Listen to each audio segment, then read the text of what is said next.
Hey everybody, today's video is the second in a whole series I'm doing about sex. And today's topic is how can surviving abuse feel and how can we heal from it?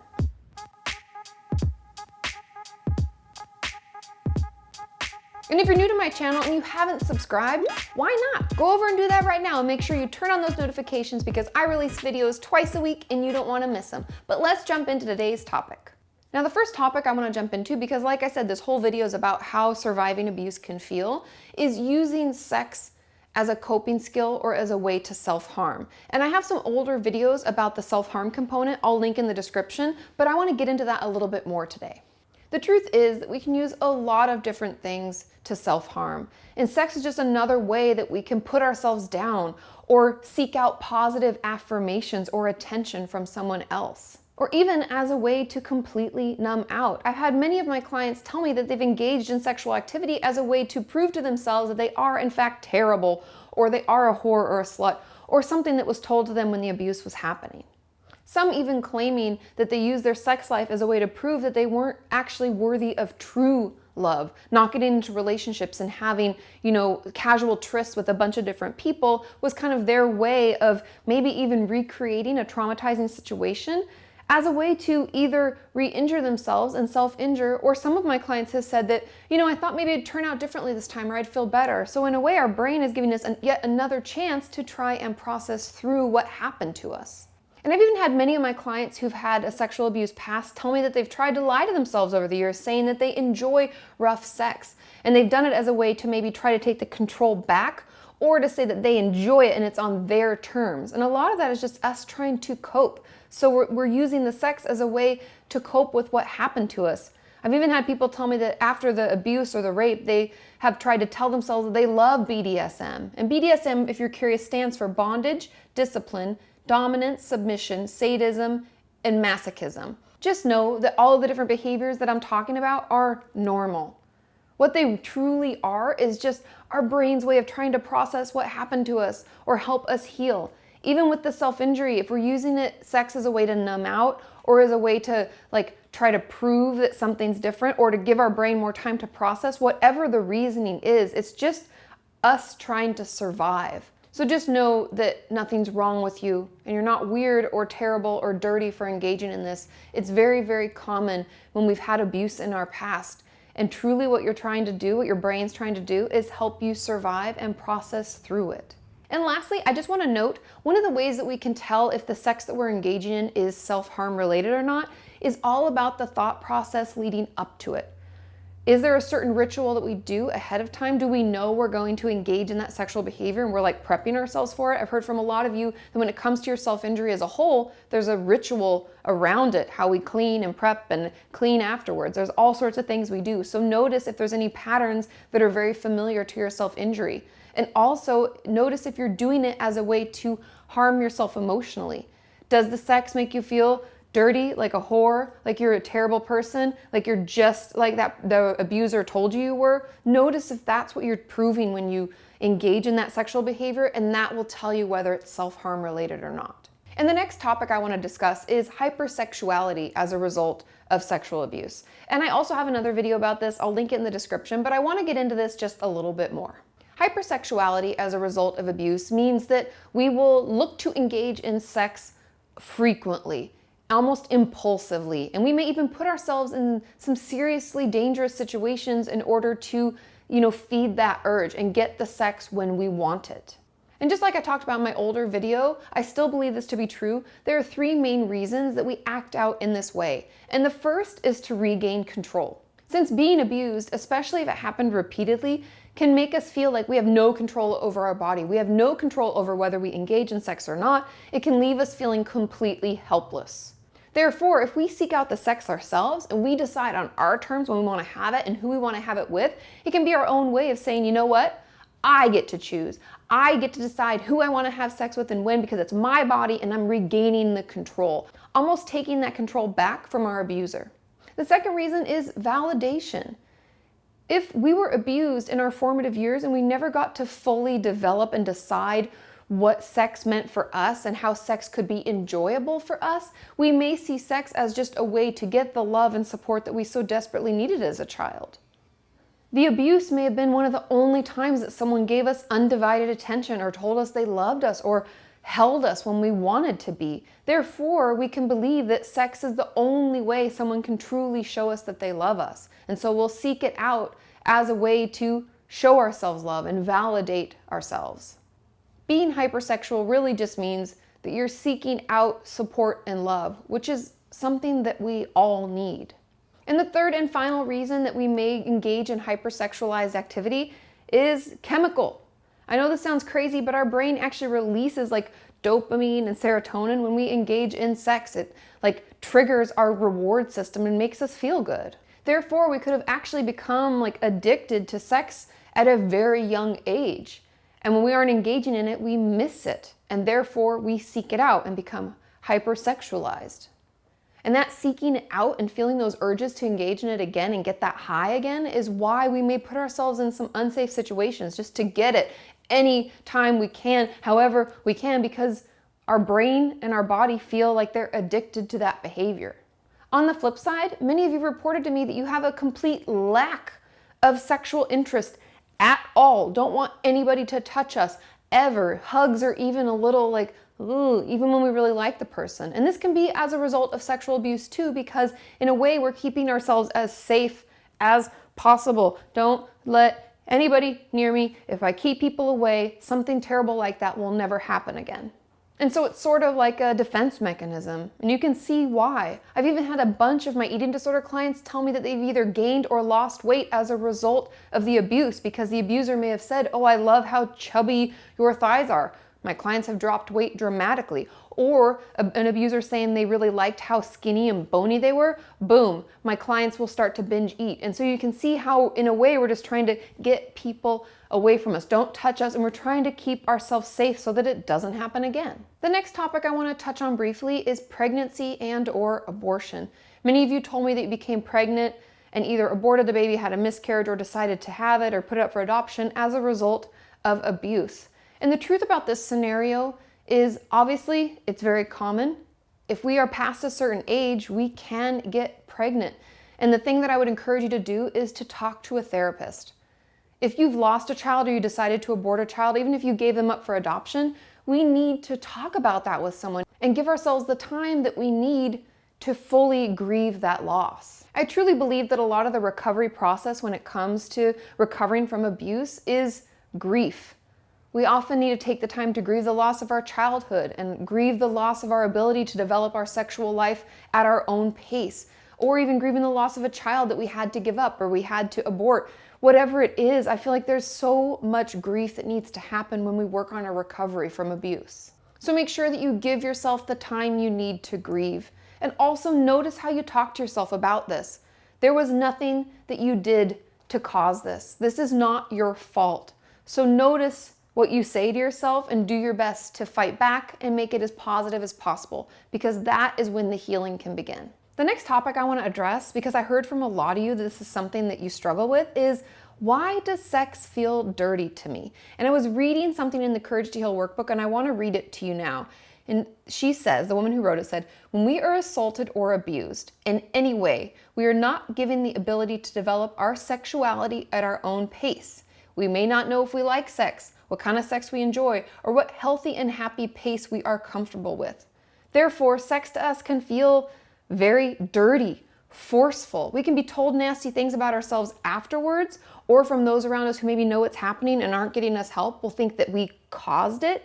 Therefore, we interpret sex and its whole act as really dirty and terrible. And I find this feeling to especially come out when my clients are in session with me trying to work on it. And I think that happens because something that we do in therapy, whether we recognize it or not, is we talk about how bad it was and how nasty and terrible that person who did it to us was. And so all of that, in a way, is kind of telling us that the whole sexual experience, like maybe any sexual experience we've ever had, maybe those are the only ones we've had, we interpret that as that all being dirty, meaning we might blanket or umbrella the whole act of sex under that and call it all dirty. And we can also just feel dirty ourselves because of what happened to us. I've had a lot of my clients tell me that after their abuser was done, they would go in the shower and they'd scrub themselves almost raw. And if you were raised in any kind of religious environment, we are taught to think that sex is something to be saved for marriage or a serious relationship or whatever you believe. Therefore, if it's happening outside of that, or if it's happening from someone who's maybe in a relationship with someone else, we can interpret that as being bad. In order to overcome all of these thoughts that might be swirling, we need to reclaim our own sexuality. And that's what we're going to jump into next. And if you haven't seen another one of my videos where I've talked about this before, I'm a huge supporter of this book, the Courage to Heal Workbook. I honestly think just the original is good, but I know there's a lot of different, versions out there now, but this is amazing. And a lot of the tips that I'm going to talk with you now about come from this book. And the truth about childhood sexual abuse, or any sexual abuse at a young age, is that we aren't given the time needed to develop our own sense of our sexuality. It can feel really rushed. It can feel like it's at someone else's pace because it truly is. And so the trouble when we're an adult and we're trying to heal, and we're trying to have a healthy, happy sex life with someone that we want to have sex with, we can fall back into that same pattern. A lot of my clients have told me that their boyfriend or husband or girlfriend or wife has told them, like, lickety split, like hurry up and get better. And it's not like they say it that directly, but that's the message that my clients or my patients who are struggling with this receive. And so we need to make sure that our recovery and our healing is done at our own pace. Anyone worth being with will be patient with you and understand and be loving and supportive as you work through a horrific trauma that occurred to you. And something that the Courage to Heal Workbook recommends is that we set some ground rules for this whole healing process. That way we know that we're doing it at our own pace, on our own schedule, and the way that we want. And overall, ensuring that we're doing it for us, not for someone else. So take some time. Consider why you want to heal and why you want to have a healthy, happy sex life, and make sure that it's because you want it for reasons that are important and mean something to you. If we don't do that, we can add another layer of trauma on top of the trauma we already have without even realizing it. So just take some time and make sure that it's being done because you want it to be done. There are 4 steps that I'm going to walk you through today, and the first is making sure that you're at a place where you are ready to try to be sexual again and to have a healthy sexuality. If you feel like you're barely surviving, you're having a ton of flashbacks, even any kind of embrace from your loved one sends you into a dissociative state or possibly back into that traumatic memory, and you feel like you're just barely keeping your head above all of these symptoms, this might not be the right time to try to do this. There's going to be a lot of healing that we're going to have to do before we even consider having a healthy sex life with someone that we love. We're going to have to do all that work prior. So just make sure that you're at a place where it's healthy and okay for you to even attempt having a healthy sex life. If you find that you are in a place where you're ready to start working on your sexuality, take that time that I just talked about and consider why. Is it because you want your body back or your bed back or you want your love life back? What is it that you're looking forward to, and why is this something that you want to work on? And this just ensures that we're doing it for ourselves and no one else. The second step I want you to work on is to then consider what sex is to you. What is pleasurable? Are there certain sexual acts that you enjoy more or less than others? What is it that pleasure actually means to you? How would you define that? Are there other ways you seek pleasure out other than sex? What are those things? And the reason that we consider all of these random questions and what sex means as a whole and pleasure means to us all together is because it helps us better engage in the whole sex and pleasure realm with more safety. We can start with the things that we know we like, things that we know give us pleasure or arousal, and we can find ways to do it maybe on our own in a more safe environment. And they talk about this step in the Courage to Heal Workbook as a way to kind of broaden our thoughts overall about sex so that we can figure out what is pleasurable to us and what feels good in our bodies. That way, we can try to slowly step towards sex in a way that actually isn't sexual at all. And the third step is setting some ground rules. If you're working on this on your own solo, these are rules that work for you. But if you're working with a partner, I would encourage you to put these rules together and then talk to them about it. But these rules overall need to be created by you alone, making sure that these are rules that are important to you and that help you feel safe. Before we really get into the ground rules, I just want you to know that you can say no to sex at any time. I don't care if you're just getting started. I don't care if you're fully engaged in sex. I don't care if you think your partner's about to orgasm. You can stop the sex at any time. And I would consider, kind of adding that to your ground rules so that you know if you feel yourself slipping away and dissociating, or you've gone into like a freeze state, know that you can say no then.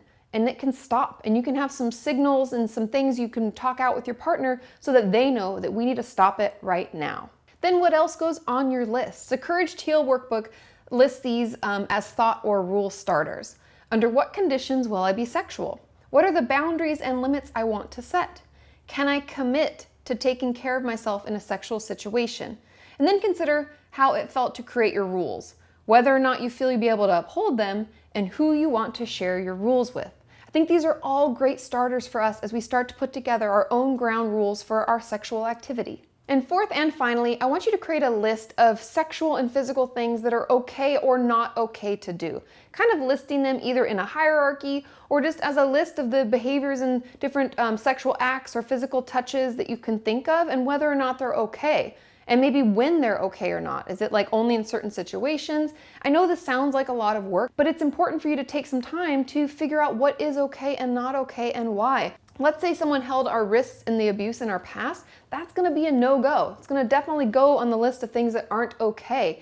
And we're gonna need to commit to being able to do that and tell whoever we're engaging in sexual behavior with that that can't happen and that it's not okay. And putting together this list just helps us better solidify what things are fine and what things aren't. And also, when you create this list, I would encourage you to share it with your partner and have a conversation about it, so that they can better understand where you're at, what's okay and not okay, and also know that you can come back to that list and change it as certain things may become okay and safe for you, and others may be removed from the list. Think of it like a living document that you can change as needed, but just make sure that you communicate this with your partner.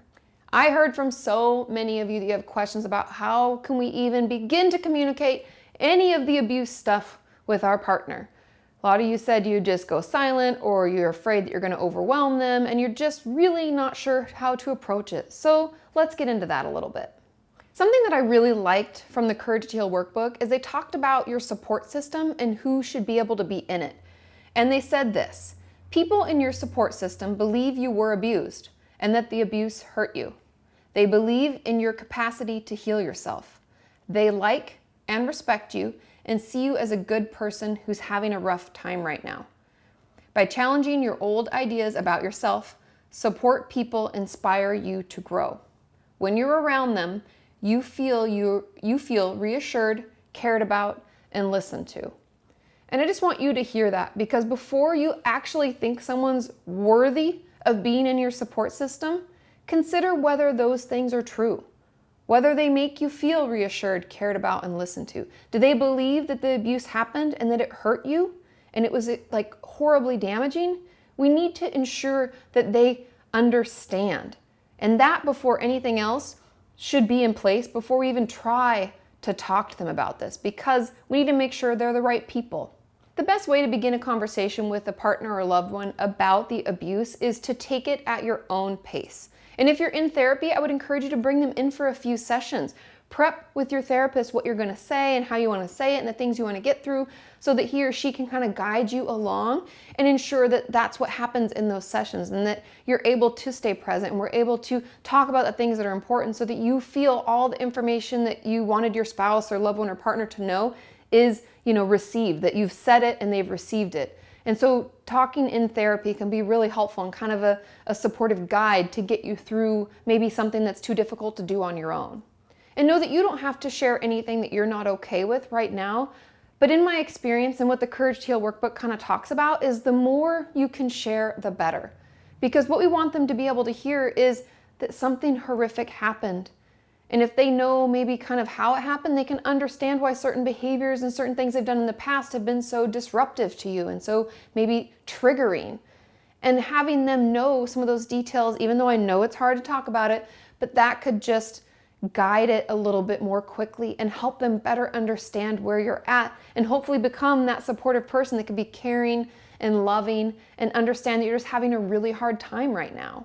So take your time with it, and know that it's even okay if we just start by saying, hey, I was abused when I was younger.